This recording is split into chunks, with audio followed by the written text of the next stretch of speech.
கர்த்தரும் இரட்சகருமாகிய இயேசு கிறிஸ்துவின் நாமத்தில் மீண்டுமாக இந்த நாளில் தேவனுடைய வார்த்தைகளை கொண்டு வருகிறதில் மிகுந்த மகிழ்ச்சி அடைகிறேன். ஜனங்கள் தங்களுடைய வாழ்க்கையிலே ஏதோ ஒரு விதமான சிறப்பான காரியங்களை தக்க வைத்துக் கொள்ள வேண்டும் என்று சொல்லி விரும்புகிறார்கள். சிலர் பெருமையாக பேசுகிறதை அவர்கள் சிறந்தவர்கள் என்று நினைக்கிறார்கள். சிலர் தங்களுடைய வாழ்க்கையிலே காணப்படுகிற சொத்துக்கள், சுதந்திரம், அந்தஸ்து, படிப்பு, அவருடைய சமூகத்திலே காணப்படுகிறதான அந்த பெரியவர்கள் என்கிறதான உரிமை, இது எல்லாமே அவருடைய வாழ்க்கையிலே ஒரு சிறப்பான காரியம் என்று அவர்கள் நினைக்கிறார்கள். ஆனால் கிறிஸ்தவர்களாகிய நம்முடைய வாழ்க்கையிலே ஒரு சிறந்ததான காரியம் என்னவென்று சொன்னால், தேவனுடைய பிள்ளைகளாக நாம் ஜீவிக்கிறது. நீங்களும் நானும் தேவ பிள்ளைகளாக காணப்படுகிறோம், தேவனுடைய குழந்தைகளாக காணப்படுகிறோம். அதுதான் நம்முடைய வாழ்க்கையிலே காணப்படுகிறதான ஒரு மிகவும் வல்லமை நிறைந்ததான ஒரு பிரிவிலேஜ், ஒரு சிறப்பு அம்சமாக காணப்படுகிறது. யோவான் 1:12 சொல்லுகிறது, அவருடைய நாமத்தின் மேல் விசுவாசம் உள்ளவர்களாய் அவரை ஏற்றுக்கொண்டவர்கள் எத்தனை பேர்களோ அத்தனை பேர்களும் தேவனுடைய பிள்ளைகளாகும்படி அவர்களுக்கு அதிகாரம் கொடுத்தார். நாம் தேவனுடைய பிள்ளைகளாக காணப்படுகிறது என்று சொல்வது அது ஏதோ ஒரு தற்காலிகமான ஒரு நிகழ்வு கிடையாது. ஆனால் அந்த இயேசுவை விசுவாசித்து அவரை ஏற்றுக்கொண்டவர்கள் அத்தனை பேருக்கும் அவருடைய பிள்ளைகளாகும்படியான அதிகாரத்தை கொடுத்திருக்கிறார். அதுதான் நமக்கு வேதம் தெளிவாக கற்றுக் கொடுக்கிறது. இந்த நாளிலும் தேவனுடைய பிள்ளைகளாக இருக்கிறதனுடையதான சிறப்பு காரியங்கள், சிறப்பு உரிமைகள் என்ன என்கிறதை பற்றி யோவான் 1:12 நாம் மேற்கோள் காட்டி இன்றைக்கு நாம் கற்றுக்கொள்ள போகிறோம். ஒரு 6 காரியங்களை சொல்லி நான் முடிக்க விரும்புகிறேன்.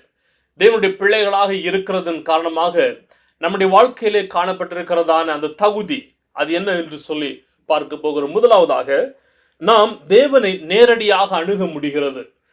எபிரேயர் 4:16 சொல்லுகிறது, ஆதலால் நாம் இரக்கத்தை பெறவும் ஏற்ற சமயத்தில் சகாயம் செய்யும் கிருபையை அடையவும் தைரியமாய் கிருபாசன தண்டையிலே சேர கடவும். நாம் தேவனுடைய பிள்ளைகளாக காணப்படுகிறபடினாலே நாம் தேவனை மிகவும் எந்த விதமான சிரமமும் இல்லாதபடிக்கு கிட்டி சேர முடிகிறது. பழைய ஏற்பாட்டின் காலத்திலே பார்க்கிறதான போது ஒரு மனிதன் தேவனுடைய சமூகத்திலே கடந்து வர வேண்டும் என்று சொன்னால், அல்லது அவன் தான் செய்ததான தவறுகளுக்கோ பாவங்களுக்கோ பதிலாக பலி செலுத்துகிறதற்கோ அல்லது தேவனிடமே மன்றாடுகிறதற்கு அவன் கடந்து வர வேண்டும் என்று சொன்னால், நேரடியாக அவன் தேவனை நோக்கி அணுக முடியாது, நேரடியாக அவன் தேவனிடத்திலே பேச முடியாது. எனவே அவன் ஒரு ஆசாரியனை அவன் நாட வேண்டும், ஆசாரியனை அவன் சார்ந்திருக்க வேண்டும். ஆசாரியன் இவனுக்காக பலியிடுகிறவனாகவும் மன்றாடுகிறவனாகவும் காணப்படுவான். ஆனால் இயேசு கிறிஸ்து இந்த உலகத்திலே கடந்து வந்து நம்மை மீட்கிறதான தேவ ஆட்டுக்குட்டியாக கடந்து வந்திருக்கிறார். கடந்து வந்து நம்முடைய பாவங்களை ஏற்று நம்மை மீட்டு அவர் கல்வாரி சிலுவையிலே அடிபட்டு அவர் தன்னுடைய ஜீவனை ஒப்பு கொடுக்கிறதான போது தேவாலயத்தினுடைய திரைச்சிலை 2ஆக கிழிகிறது. அதனுடைய அர்த்தம் என்னவென்று சொன்னால், இனிமேல் அந்த பரிசுத்த ஸ்தலத்திற்கு தேவனை நெருங்குகிறதற்கு யாருடைய தயவும் தேவையில்லை, மாறாக நீங்களாகவே நேரடியாக கடந்து செல்லலாம் என்று சொல்லி. பிரியமானவர்களே, இன்றைக்கு நாம் தேவனை நேரடியாக கடந்து செல்லும் வண்ணமான ஒரு வாய்ப்பை தேவன் ஏற்படுத்தி கொடுத்திருக்கிறார், ஒரு சுதந்திரத்தை தேவன் ஏற்படுத்தி கொடுத்திருக்கிறார். இது எப்போது கிடைக்கும் என்று சொன்னால், நம்ம அவருடைய பிள்ளைகளாக ஜீவிக்கிறதான போது அந்த வாய்ப்பும் அந்த சுதந்திரமும் அந்த சிறப்பு உரிமையும் நமக்கு கிடைக்கிறதாக இருக்கிறது. ரோமர் 8:15 சொல்லுகிறது, அந்தபடி திரும்பவும் பயப்படுகிறதற்கு நீங்கள் அடிமைத்தனத்தின் ஆவியை பெறாமல் அப்பா பிதாவே என்று கூப்பிடத்தக்கதான புத்திர சுவிகாரத்தின் ஆவியை பெற்றிருக்கிறீர்கள். பிரியமானவர்களே, அவருடைய பிள்ளைகள் என்கிறதான அந்த புத்திர சுவிகார ஆவியை நாம் பெற்றிருக்கிறவர்களாக காணப்படுகிறோம். ஒரு அரசியல் அமைப்பிலே அவரை சுற்றிலும் அநேக விதமான சேவகர்கள், அநேக விதமான வேலையாள்கள் காணப்படுவார்கள். யாராவது ஒருவர் ஒரு ராஜாவை போய் நேரடியாக சந்திக்க வேண்டும் என்று சொன்னால் அவன் பல மனிதர்களை தாண்டி சொல்ல வேண்டும். பலவிதமான அப்பாயின்மெண்ட்ஸ் எல்லாம் அவன் தாண்டி காத்திருந்து எப்பவோ ஒரு முறை அவன் அவனுடைய அந்த ராஜாவை சந்திக்கிறதற்கான வாய்ப்பு கிடைக்கும். ஆனால் அந்த ராஜாவுடையதான குழந்தை எந்த விதமான பிரச்சனைகளும் இல்லாதபடிக்கு, யாருடைய தொந்தரவும் இல்லாதபடிக்கு, யாரும் அந்த குழந்தையை தடுக்காதபடிக்கு அந்த அரண்மனையிலே ஓடி ஆடுகிறதாக இருக்கும். அந்த தகப்பன் மடியிலே, ராஜாவின் மடியிலே விளையாடுகிறதாக இருக்கும். அப்படிப்பட்டதான ஒரு சுதந்திரத்தையும் ஒரு உரிமையும் பரலோகத்தின் தேவன் அவருடைய பிள்ளைகளுக்கு கொடுத்திருக்கிறார். ஆனால் கேள்வி என்னவென்று சொன்னால், நாம் அவருடைய பிள்ளைகளாக காணப்படுகிறோமா? அவருடைய பிள்ளைகளாக காணப்படுகிறோம் என்று சொன்னால் நாம் அவரை நேரடியாக அணுக முடியும். நமக்கு யாருடைய தயவும் தேவையில்லை. நம் யாரிடத்திலும் எதையும் சொல்ல வேண்டிய அவசியம் இல்லை. நேரடியாகவே நாம் தேவனை நோக்கி கூப்பிட முடியும், தேவன் நோக்கி நெருங்க முடியும், தேவனிடத்திலே பேச முடியும்.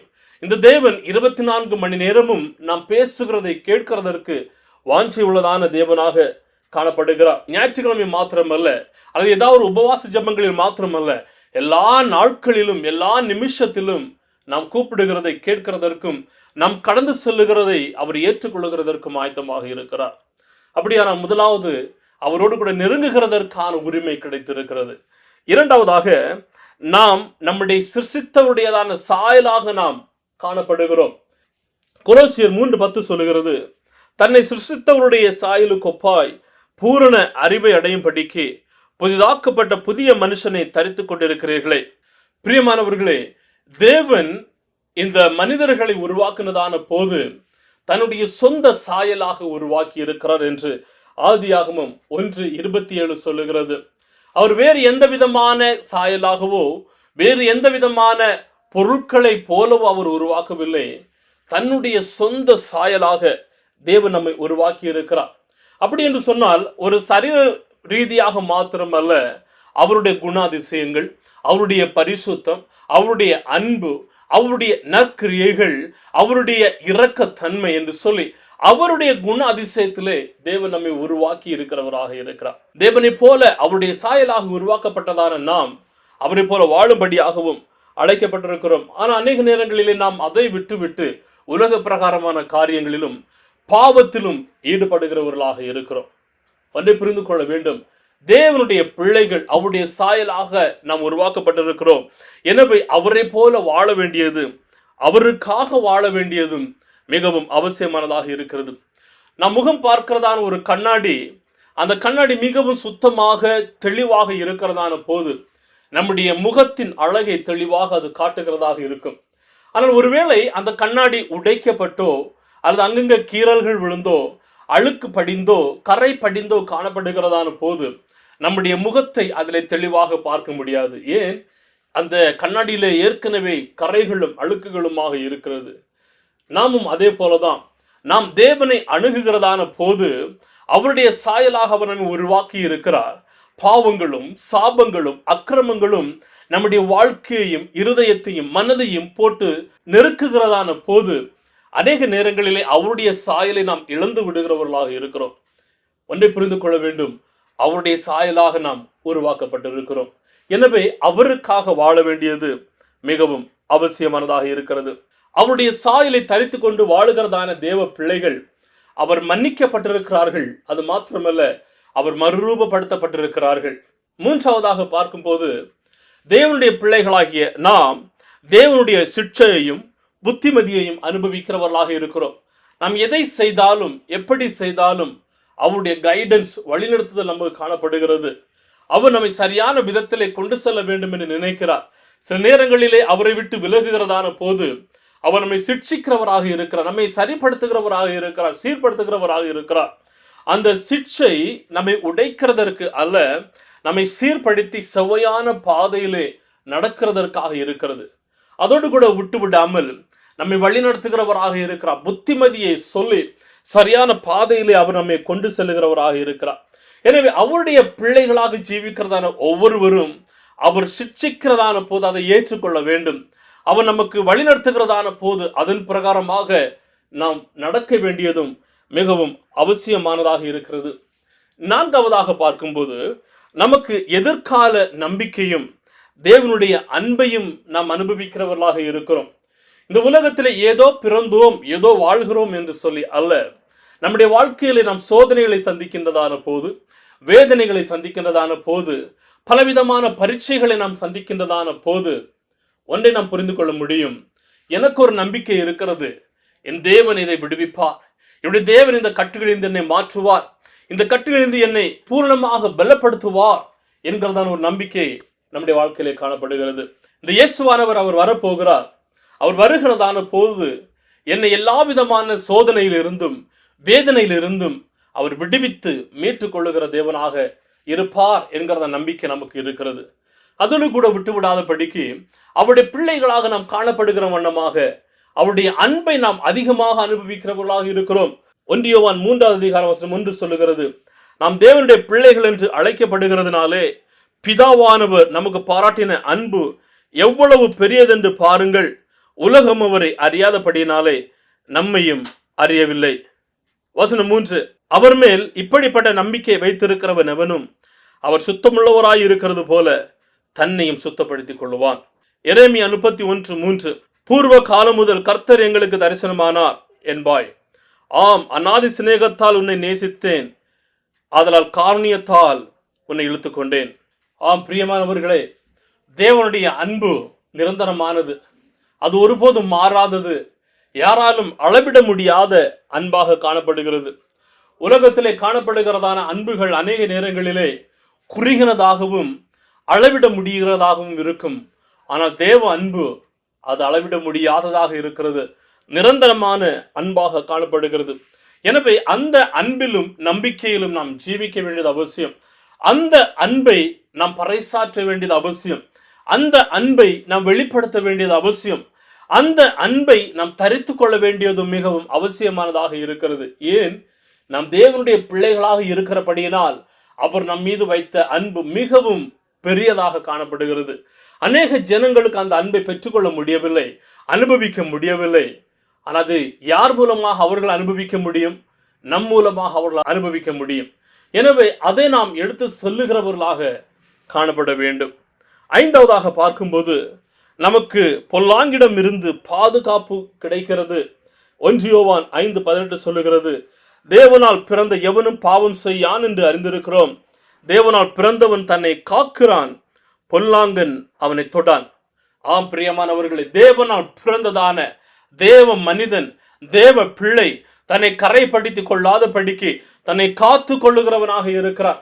ஒருவேளை இந்த இயேசுவை ஏற்றுக்கொள்ளுகிறது முன்பதாக, இயேசுவை அறிந்து கொள்ளுகிறதுக்கு முன்பதாக பலவிதமான பாடுகளும் பலவிதமான வேதனைகளும் பொல்லாங்கின் பொல்லாத கிரியைகளும் நம்மை தாக்குகிறதாக இருந்திருக்கும். ஆனால் அவரை ஏற்றுக்கொண்டதற்கு அப்புறமாக நாம் நம்மை அவருடைய சமூகத்திலே அர்ப்பணித்து அவருக்காக வாழ வேண்டியது அவசியமானதாக காணப்படுகிறது. பொல்லாங்கு நம்மை எதிர்கொள்ள வரும்போது எதிர்த்து நிற்க நம்மால் முடியும். பொல்லாங்கு நம்மை மேற்கொண்டு விடுவான் என்று நாம் நினைக்கும் போது அதிலிருந்து நாம் உயர எழும்பி அவருக்காக ஓட முடியும். அதை நாம் புரிந்து கொள்ள வேண்டியது மிகவும் அவசியம். ஏசாயா 54:17 சொல்லுகிறது, உனக்கு விரோதமாக உருவாக்கப்படும் எந்த ஆயுதமும் வாய்க்காதே போகும். ஆம் பிரியமானவர்களே, தேவன் நம்மை பார்த்து கொண்டிருக்கிறவர். அவர் தூங்காமல் உறங்காமல் நம்மை பார்த்து கொண்டிருக்கிறவராக இருக்கிறார். சோதனைகள் வரும், பாடுகள் வரும், உபத்திரவங்கள் வரும். ஆனால் அவை எல்லாவற்றிலும் இருந்து தப்பிக்கிறதற்கான அந்த கிருபையைகளும் அபிஷேகத்தையும் அவருடைய பிள்ளைகளுக்கு அவர் கொடுத்திருக்கிறார். உண்மையாகவே நாம் அவருடைய பிள்ளைகளாக காணப்படுகிறதான போது அதிலிருந்து நாம் மேற்கொண்டு அவருக்காக நாம் நிச்சயமாகவே உயர எழும்ப முடியும். சத்துருவானவன் ஒருபோதும் நம்மை மேற்கொள்ள முடியாது. ஏனென்றால் அவன் ஏற்கனவே தோற்கடிக்கப்பட்டவன். ஒருவேளை நம்முடைய வாழ்க்கை அழிகிறதை போன்று தோன்றும், ஆனால் தேவன் அதை மேற்கொள்ள உதவி செய்கிறவராக இருக்கிறார். ஏனென்று சொன்னால் பரிசுத்த ஆவியானவர் மூலமாக அவர் நம்மை முத்திரை போட்டிருக்கிறார். எனவே பிரியமானவர்கள், உங்களுடைய வாழ்க்கையில் ஏதாவது வழிகளிலே இந்த பொல்லாங்கின் கிரியையிலே அகப்பட்டிருக்கிறீர்களா? அவரை நோக்கி கூப்பிடுங்கள், அவரை நோக்கி அழையுங்கள். அவர் உங்களோடு இருந்து உங்களை மீட்டுக் கொள்ளுகிறவராக இருக்கிறார். கடைசியாக நம் ஜெபத்திற்கான பதிலை அவர் கொடுக்கிறவராக இருக்கிறார். அவருடைய பிள்ளைகளாக இருக்கும் போது நாம் ஜெபிக்கிறதை அவர் நிறைவேற்றுகிறவராக இருக்கிறார். மத்தேயு 7:7-11 வரை பார்க்கும்போது, கேளுங்கள் அப்பொழுது உங்களுக்கு கொடுக்கப்படும், தேடுங்கள் அப்பொழுது கண்டடைவீர்கள், தட்டுங்கள் உங்களுக்கு திறக்கப்படும். வசனம் 11, பரலோகத்தில் இருக்கிற உங்கள் பிதா தம்மிடத்தில் வேண்டிக் கொள்ளுகிறவர்களுக்கு நன்மையானவைகளை கொடுப்பது அதிக நிச்சயம் அல்லவா? ஆம் பிரியமானவர்கள், நம்முடைய தேவன் நாம் அவரை நோக்கி கூப்பிடும் போது நம்முடைய ஜெபத்தை கேட்கிறவர். அவரை நோக்கி விண்ணப்பிக்கும் போது நமக்கு பதில் கொடுக்கின்றதான தேவனாக இந்த தேவன் காணப்படுகிறார். எனவே ஜெபம் என்பது அது ஏதோ ஒரு வேலை கிடையாது. ஒவ்வொரு விசுவாசிக்கும், ஒவ்வொரு கிறிஸ்தவனுக்கும், ஒவ்வொரு தேவ பிள்ளைகளுக்கும் வாழ்க்கையிலே காணப்படுகிறதான ஒரு சிறப்பு உரிமையாக காணப்படுகிறது, சிறப்பம்சமாக காணப்படுகிறது. அநேக ஜனங்களுக்கு இந்த நித்திய தேவனை நோக்கி ஜெபிக்க முடியவில்லை. ஆனால் உங்களுக்கும் எனக்கும் அந்த ஜீவனுள்ள தேவனை நோக்கி ஜெபிக்கும்படியான வாய்ப்பு கொடுக்கப்பட்டிருக்கிறது. அதை நாம் பயன்படுத்திக் கொள்ள வேண்டியது மிகவும் அவசியம். எனவேதான் இயேசு சொல்லுகிறார், கேளுங்கள், தேடுங்கள், தட்டுங்கள். நாம் நிச்சயமாகவே அதை செய்யும் போது அவர் நமக்கு பதில் கொடுக்கிறவராக இருக்கிறார். அநேக நேரங்களிலே நாம் சில மனிதர்களை போன் மூலமாக அழைக்கும் போது அவர்கள் போனை கட் பண்ணி விடுவார்கள், அல்லது நாம் கேட்கிறதான காரியங்கள் இல்லை என்றோ, அல்லது இப்போது பிஸியாக இருக்கிறேன் என்றோ சொல்லி கட் பண்ணி விடுவார்கள். ஆனால் நாம் தேவனை நோக்கி அழைக்கும் போது எந்த நேரமும் அது பிஸியாக இருக்காது. எந்த நேரமும் அவர் பதில் சொல்லாமல் இருக்க மாட்டார். நாம் அழைக்கிறதான ஒவ்வொரு நிமிடமும், ஒவ்வொரு நொடியும், அது எப்படிப்பட்ட சூழ்நிலையாக இருந்தாலும் அவர் நமக்கு பதில் கொடுக்கிற தேவனாக இருக்கிறார். சில நேரங்களிலே நாம் எதிர்பார்க்காத பதிலாக இருக்கலாம், நான் எதிர்பார்த்த பதில் நமக்கு கிடைக்காமல் இருக்கலாம். ஆனால் அவர் ஜெபத்தை கேட்கிறதான தேவன் என்கிறதை புரிந்து கொள்ள வேண்டும். எனவே நான் நம்பிக்கையோடு விசுவாசத்தோடு ஜெபிக்கும் போது நம்முடைய ஜெபங்களை அவர் கேட்கிறதான தேவன். தேவ பிள்ளைகளாக இருக்கிறதான போது நம்முடைய வாழ்க்கையிலே காணப்படுகிறதான சிறப்புரிமை என்ன? நாம் அவரை நேரடியாக நெருங்க முடிகிறது, அவரை நோக்கி அழைக்க முடிகிறது. அப்பா, பிதாவே என்று அவரை நாம் கூப்பிட முடிகிறது. அவருக்காக வாழுகிறதான புத்திர சுபிகாரத்தை அவர் நமக்கு கொடுத்திருக்கிறார். அவருடைய சிருஷ்டிப்பாக நாம் காணப்படுகிறவர்களாக இருக்கிறோம். அவர் நம்மை வழி நடத்துகிறார், சீர்படுத்துகிறார், சரிப்படுத்துகிறார், பொல்லாங்கிலிருந்து விடுவித்து நம்மை பாதுகாத்து கொள்ளுகிறார்.